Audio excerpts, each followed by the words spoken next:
Welcome back. पिछले lectures में हम लोगों ने देखा था कमर्शियल बैंक की डिफाइन को, कमर्शियल बैंक के फंक्शंस को। There are separately divided into two parts, that is primary functions and secondary functions. हम लोगों को प्राइमरी फंक्शंस में से एक इम्पॉर्टेंट फंक्शन हमारा बाकी था, that is credit creation. Bank का सबसे important function that is credit creation के how commercial banks create the credit in the economy. ये क्वेश्चन को ट्विस्टिंग करके पूछा गया था 2019 के पेपर में, बोर्ड एग्जाम में। ये 5 मार्क के अंदर क्वेश्चन पूछा था, how commercial banks create the credit in the economy.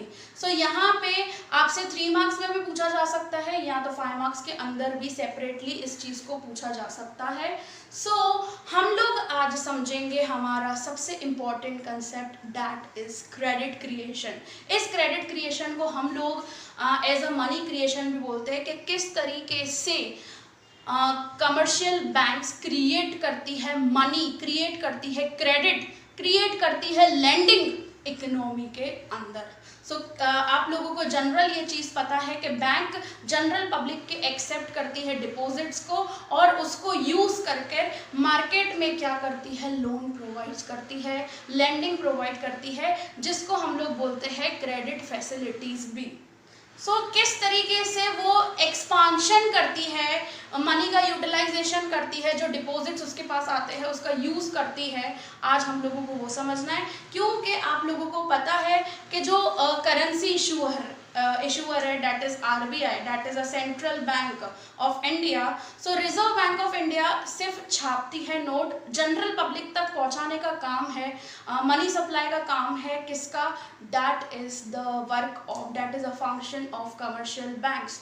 Commercial banks के माध्यम के थ्रू RBI जनरल पब्लिक तक पैसा प्रोवाइड करती है, या तो लोन के फॉर्म में, या तो न्यू करेंसीज जैसे बैंक के पास आती है। ठीक है, किस तरीके से वो क्रिएट करती है, आज के लेक्चर में हम लोगों को समझना है क्रेडिट क्रिएशन को। सबसे पहले हम लोग यहाँ पे समझते हैं व्हाट इज क्रेडिट क्रिएशन, उसका डिफाइन हम लोग यहाँ पे देखते हैं।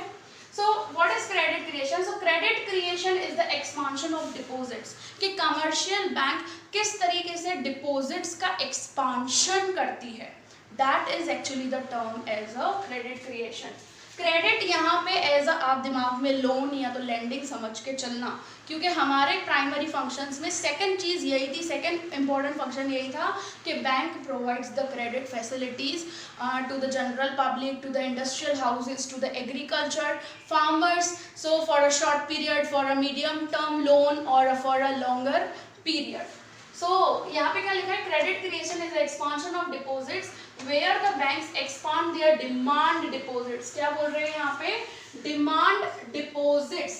हम लोग समझते हैं what is demand deposits. Deposits पता है कि से फॉर एग्जांपल मेरे पास 1000 रुपये इस मंथ सेविंग हुआ और मैंने अपने सेविंग अकाउंट में जाकर रख दिया, ठीक है। That is actually deposits of the commercial bank, ये हम लोगों को जनरली पता है। लेकिन डिमांड डिपॉजिट्स क्या होते हैं वो हम लोग यहाँ पे समझेंगे। क्या बोला है यहाँ पे, where the banks expand their demand deposits as a multiple of their cash reserves. यहाँ पे नया वर्ड भी आता है कि कैश रिजर्व्स का मल्टीपल किस तरीके से होगा, वो भी डिमांड डिपॉजिट्स के अंदर से। ये प्रोसेस को ही तो हम लोग क्रेडिट क्रिएशन बोलते हैं, और यही प्रोसेस को तो हम लोगों को अंडरस्टैंड करना है। यहाँ पे मैं आपको इन्फॉर्म करूं कि बैंक्स के पास आते हैं 2 तरीकों के डिपॉजिट्स। कितने तरीकों के? 2 types of deposits are there. One is demand deposits and second one is that is term deposits. Term deposits आप लोग समझ सकते हो, that is actually the period, मतलब फिक्स पीरियड के लिए जो उसके पास डिपॉजिट्स आते हैं बैंक्स के पास, that is actually term deposits. मतलब जो लोग FDs वगैरह रखवाते हैं, एज अ जो FD के थ्रू पैसा रखवाते हैं in a form of fix deposits, उसको हम लोग एज अ टर्म डिपॉजिट्स भी बोलते हैं। और डिमांड डिपॉजिट्स क्या होता है, जो हम लोग एज अ सेविंग अकाउंट में या तो फिर करंट अकाउंट में जो हम लोग पैसा रखवाते हैं ना, वो बैंक्स के लिए क्या हो जाता है, एज अ डिमांड डिपॉजिट्स कहलाता है। क्यों? क्योंकि सेविंग अकाउंट और करंट अकाउंट में से हम लोग पैसा निकलवा भी सकते हैं जब हमारी इच्छा होगी, और बैंक के दिमाग में इतनी चीज़ है कि यस कि सारे सब लोग इकट्ठा होकर तो पैसा निकालेंगे नहीं, सारे डिपॉजिटर्स जितने भी लोगों ने पैसा रखवाया है, तो बैंक क्या करती है, ये चीज़ को यूटिलाइज करती है कि भाई सारे डिपॉजिटर्स अपने पैसे तो विड्रॉ करवाएंगे नहीं। सो ये चीज़ को किस तरीके से यूटिलाइज करती है और मार्केट में क्रेडिट क्रिएट करती है, उसी चीज़ को हम लोगों को यहाँ पे समझना है। सो यहाँ पे हम लोग स्टार्ट करेंगे एक शॉर्ट सा एग्जाम्पल के साथ, क्योंकि एग्जाम्पल के थ्रू आपको इस चीज़ को क्लियर होगा कि एक्चुअली कैसा पूरा सीन जाता है क्रेडिट क्रिएशन का। सो यहाँ पे मैं यहाँ पे एग्जाम्पल लेती हूँ। फॉर एग्जाम्पल यहाँ पे 2 पर्सन है, ठीक है, 2 पर्सन है यहाँ पे। से फॉर एग्जाम्पल यहाँ पे आ जाता है एक आकाश और एक पीयूष, ठीक है। अभी ये दोनों के बीच में हो रहा है ट्रांजैक्शन, ये दोनों ट्रेडिंग कर रहे हैं गुड्स रिलेटेड, कोई रॉ मटेरियल वगैरह रिलेटेड, इनके बीच में ट्रांजैक्शन हो रहा है। तो आकाश को चाहिए क्या, गुड्स, पीयूष से क्या चाहिए, आकाश को गुड्स चाहिए पीयूष से। सो पीयूष यहाँ पे इसको क्या प्रोवाइड कर रहा है, गुड्स प्रोवाइड कर रहा है।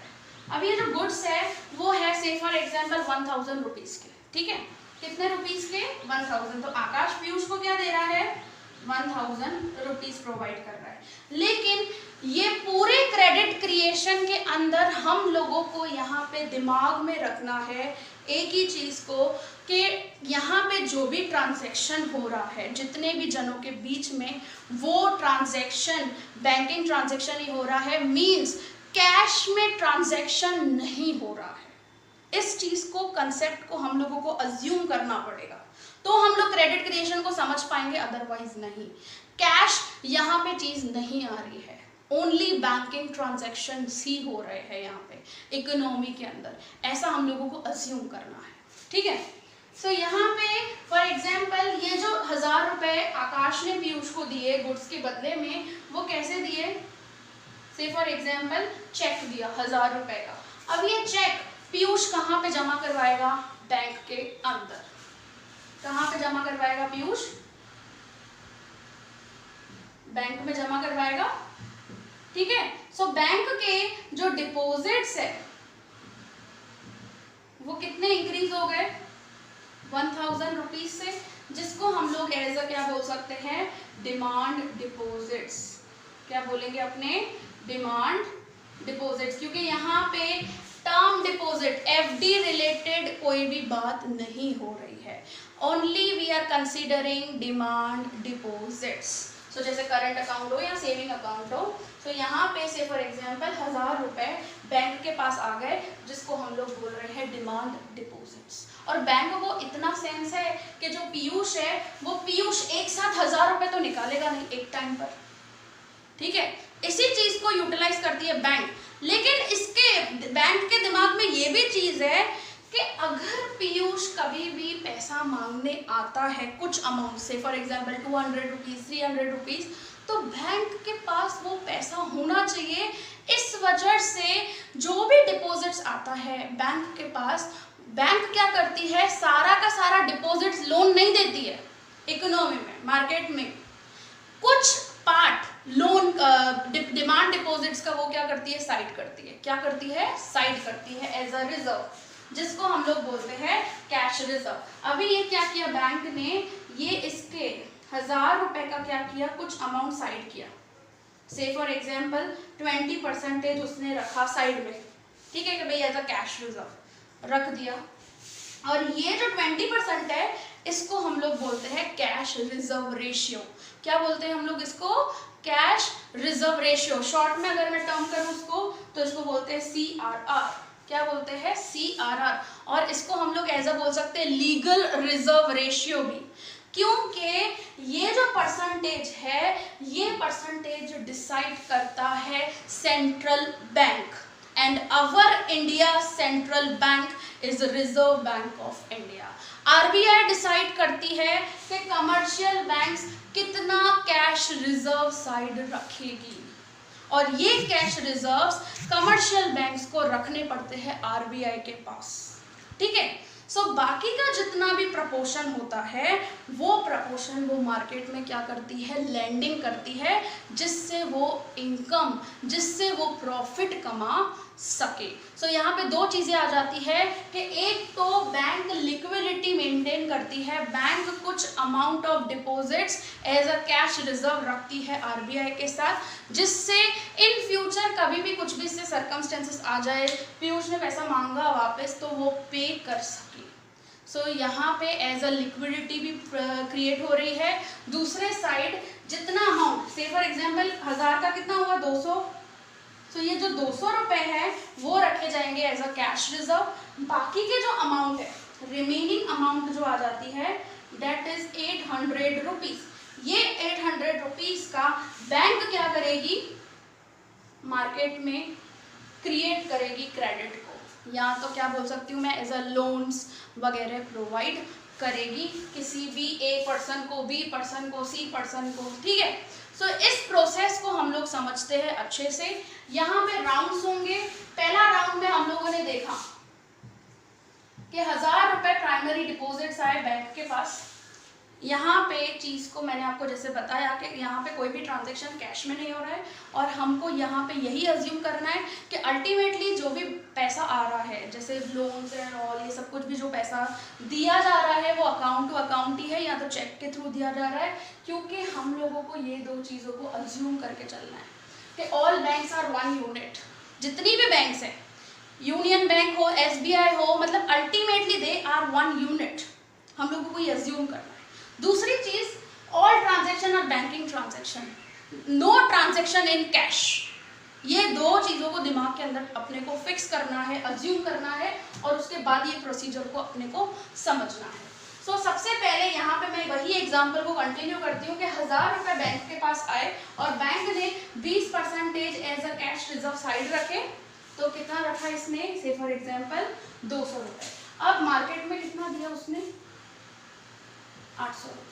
कितना दिया, 800 रुपए। किसको, से फॉर एग्जाम्पल मिस्टर, देखा कि मिस्टर बी को 800 रुपए एज अ लोन बैंक ने दिए, लेकिन बैंक ने उसको एज अ कैश नहीं दिया, क्योंकि यहाँ पे हम लोग क्या अज्यूम कर रहे हैं कि जितने भी ट्रांजैक्शन हो रहे हैं वो बैंकिंग ट्रांजैक्शन हो रहे हैं, और ये जो 800 रुपए मिस्टर बी को दिए वो उसके अकाउंट में गए, ठीक है।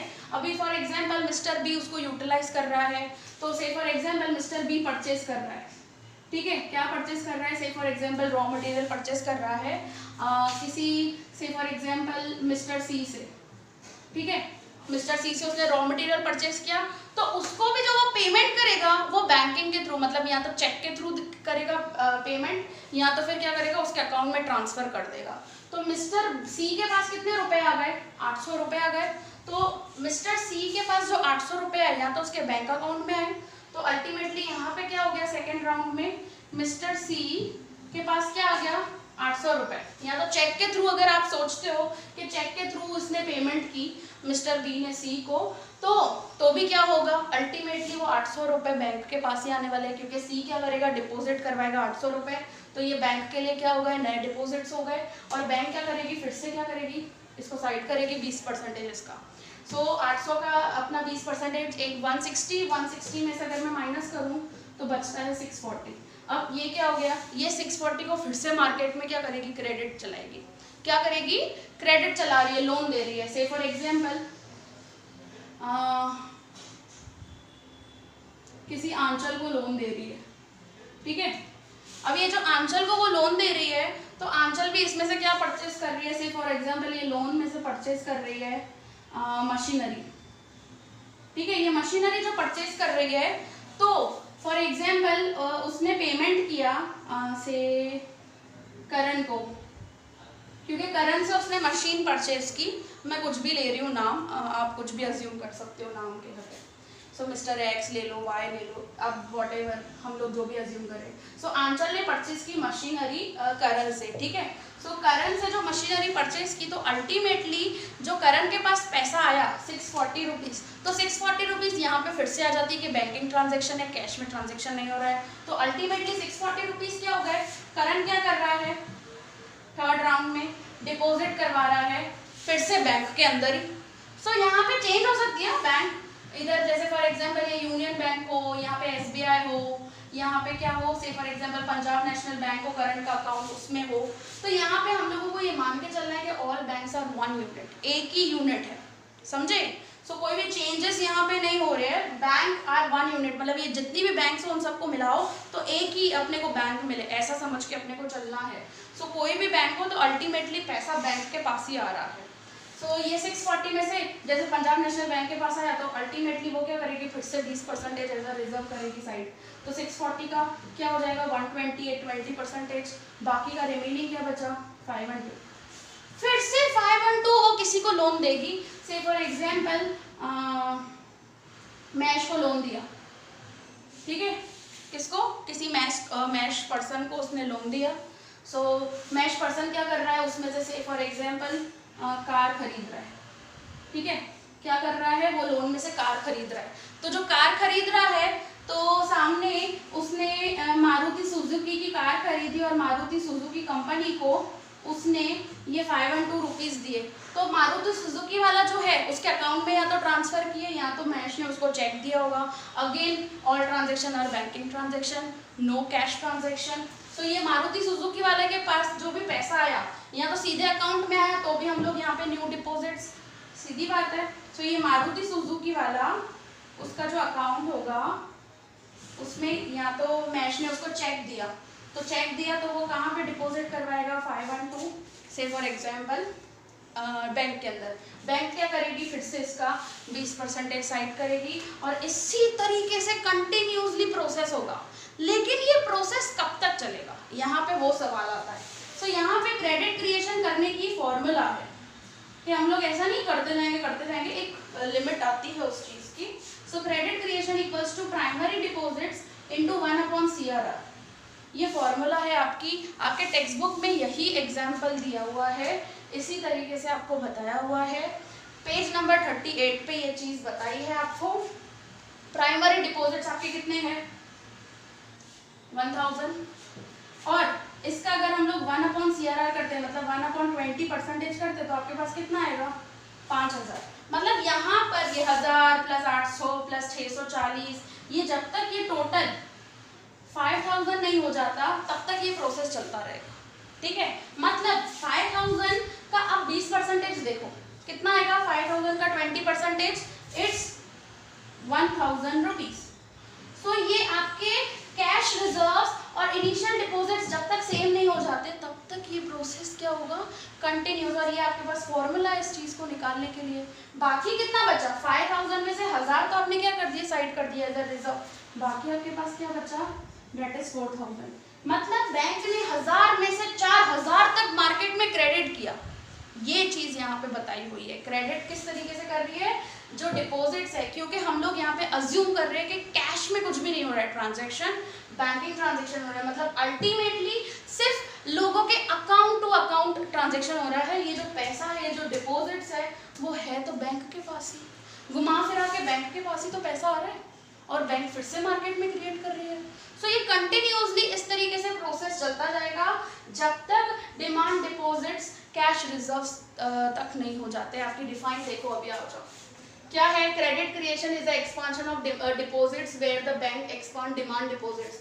यहाँ पे डिमांड डिपॉजिट्स का एक्सपांशन हो रहा है, yes, as a multiple of their cash reserves. जितने कैश रिजर्व्स थे यहाँ पे हो गए, यहाँ पे कितना आ गया कैश रिजर्व। से फॉर एग्जांपल यहाँ पे हम लोग कितना कर सकते हैं 5000, क्योंकि हम लोगों ने ये फॉर्मूला लगाई प्राइमरी डिपॉजिट इनटू 1/CRR। मतलब यहाँ पे चीज क्या बोली है, ये 1/CRR है ना, that can be called as a credit multiplier. क्या बोलते हैं उसको, क्रेडिट मल्टीप्लायर हम लोग बोलते हैं। सो मतलब कितना मल्टीपल टाइम्स, यहाँ पे चीज क्या बोल रही है, इसका मतलब क्या है, कितना मल्टीपल टाइम्स बैंक क्रिएट कर सकती है मनी। तो यहाँ पे 1/20 अगर आप लेते हो 20% तो आपको आ जाता है आंसर 5 टाइम्स। मतलब ये 1000 का वो 5 टाइम्स तक क्रेडिट क्रिएट कर सकती है। उसमें से 5000 में से उसने 1000 साइड रखा तो इनिशियल डिपॉजिट्स और कैश रिजर्व्स क्या हो गए, देखो सेम हो गए, ठीक है। और बाकी का उसने 4000 का मार्केट में क्या किया, लोन प्रोवाइड किया। तो अल्टीमेटली ये प्रोसेसिंग क्या होता जाएगा, कंटिन्यूसली गोइंग होता जाएगा। तो आप क्वेश्चन यहाँ पे चीज़ ये आती है कि आरबीआई जो डिसाइड करता है कैश रिजर्व रेशियो को, तो ये अकॉर्डिंग टू सिचुएशन कि इन्फ्लेशन डिप्रेशन जो इकोनॉमी में रहता है उस सिचुएशन के अकॉर्डिंग आरबीआई क्या परफॉर्म करता है वो हम लोगों को समझना है। इसके रिलेटेड कि इस वजह से ये परसेंटेज की वजह से या तो कमर्शियल बैंक ज़्यादा लेंडिंग कर सकता है या तो कम कर सकता है। एक जस्ट एग्जांपल, 20% की जगह पे अगर मैं 25% करूं तो यहाँ पे क्या हो जाएगा, मेरे को 200 की जगह पे 250 रखना पड़ेगा। अगर 250 रखती हूँ तो यहाँ पे कितना होगा लेंडिंग को 750। ऐसा क्यों करती है, वही तो रीज़न अपने को जानना है। प्लस अगर मैं ये 20% की जगह पे 10% कर दूँ कैश रिजर्व को, तो कमर्शियल बैंक यहाँ पे कितना रखेगी कैश रिजर्व, आरबीआई के पास 100 रुपये रखेगी। अब जो 100 रुपये रख रही है तो बाकी का लैंडिंग कितना करेगी, 900 रुपये करेगी। से फॉर एग्जाम्पल मैं दोनों चीज़ें आपको नेक्स्ट लेक्चर में बहुत क्लियरली बताऊंगी इंक्रीज डिक्रीज होके कि सीआरआर अगर बढ़ जाता है तो क्या इफेक्ट आता है, सीआरआर अगर कम हो जाता है तो क्या इफेक्ट आता है। मतलब ये हम लोगों ने इस लेक्चर में सिर्फ क्रेडिट क्रिएशन के प्रोसेस को समझा है, लेकिन ये क्रेडिट क्रिएशन की वजह से मनी सप्लाई पे क्या इफेक्ट आता है वो हम लोग नेक्स्ट लेक्चर में समझेंगे। समझे कि भाई इकोनॉमी में अगर मनी सप्लाई बढ़ाना हो तो क्या स्टेप लिया जाता है, क्योंकि अल्टीमेटली जो आरबीआई है वो तो कमर्शियल बैंक के माध्यम के थ्रू ही जनरल पब्लिक तक पैसा पहुंचाती है ना। सो हम लोगों को ये चीज़ देखनी है। तो मनी सप्लाई जो हो रहा है कमर्शियल बैंक के थ्रू, सो अगर वो ज़्यादा करवाना हो, जैसे लोगों के पास अगर पैसा ख़त्म हो गया हो, आज का सिचुएशन है लॉकडाउन की वजह से लोगों की इनकम्स कंप्लीट हो गई है, इतना नहीं है लोगों के पास पैसा क्योंकि सब बंद हो चुका है, सब लॉकडाउन हो चुका है। सो बिजनेस हाउसेस इतना डेवलप नहीं कर रहे क्योंकि प्रॉपर इन्वेस्टमेंट्स वगैरह नहीं है। तो ऐसे सिचुएशन में आरबीआई क्या करती है, किस तरीके से लेंडिंग वगैरह करती है और किस तरीके से कंट्रोल करती है क्रेडिट को कमर्शियल बैंक्स की। सो ये सवाल का जवाब मैं आपको दूंगी नेक्स्ट लेक्चर में। दोनों लेक्चर्स को आप एक स्टेप बाय स्टेप देखना। सबसे पहले ये वाला लेक्चर आप देखना एंड उसके बाद आप जो मैं नेक्स्ट लेक्चर आपको सेंड करूंगी एक साथ वो आप लेक्चर देखना दोनों साथ में, तो आपको पूरा सीन क्लियर हो जाएगा कि क्यों ऐसा किया जाता है। आपने इस चीज़ में सिर्फ पढ़ा है क्रेडिट क्रिएशन का प्रोसेस। ओके ठीक है। सो नेक्स्ट लेक्चर में हम लोग देखेंगे कि किस तरीके से क्रेडिट क्रिएशन सीआरआर की वजह से इफेक्ट आता है मनी सप्लाई पे, क्योंकि अल्टीमेटली क्रेडिट क्रिएशन क्यों किया जा रहा है, सिर्फ यही रीज़न है उसके पीछे कि मनी सप्लाई को मैनेज करना है। डिमांड, मार्केट में जितने लोगों की डिमांड है उसके अकॉर्डिंग ही सप्लाई करना है मनी का। इस वजह से ये लोन्स एंड ऑल प्रोवाइड किए जाते हैं जनरल पब्लिक को, क्योंकि मार्केट में डिमांड है उस चीज़ की। लोगों के पास से फॉर एग्जांपल पैसा नहीं है तो वो लोग डिमांड कर रहे हैं कि भाई आज हमको लोन दो तो हम लोग कुछ नया बिजनेस, नया इन्वेस्टमेंट्स वगैरह करें और फिर से प्रोडक्शन बढ़ाएं। आज के टाइम ऐसा है। सो कैसे सिचुएशन में किस तरीके से परफॉर्म किया जाता है वो अपने यहाँ पर नेक्स्ट लेक्चर में सीखेंगे। So thank you so much. कुछ भी आपको डाउट होता है इसके related so please call me or a message me. Thank you.